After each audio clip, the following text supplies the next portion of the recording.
بسم اللہ الرحمن الرحیم۔ السلام علیکم دوستو، امید کرتا ہوں آپ سب لوگ ٹھیک ہوں گے، خیر و عافیت سے ہوں گے۔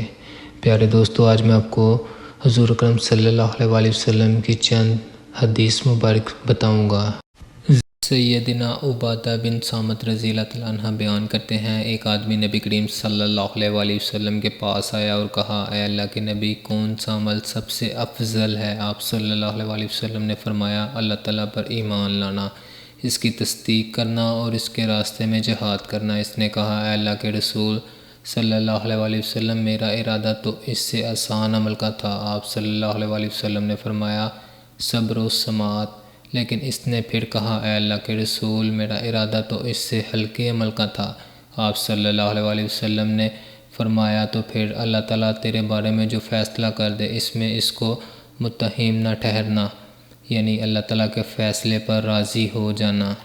سیدنا انس بن مالک رضی اللہ عنہ سے روایت ہے کہ رسول اللہ صلی اللہ علیہ وسلم نے فرمایا، مومن پر تعجب ہے، اللہ تعالیٰ اس کے لیے جو فیصلہ کر دے، اس میں اس کے لیے خیر ہے۔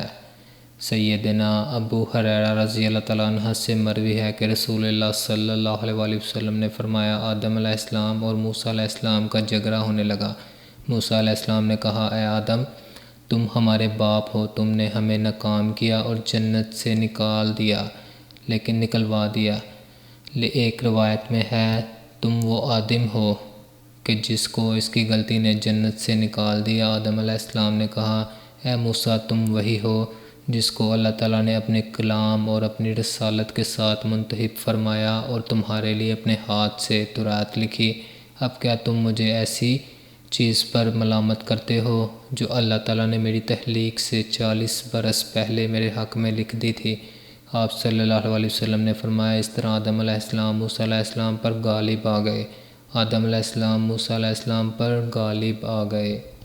اللہ تعالیٰ ہم سب کو ان پیاری احادیث پر عمل کرنے کی توفیق عطا فرمائے۔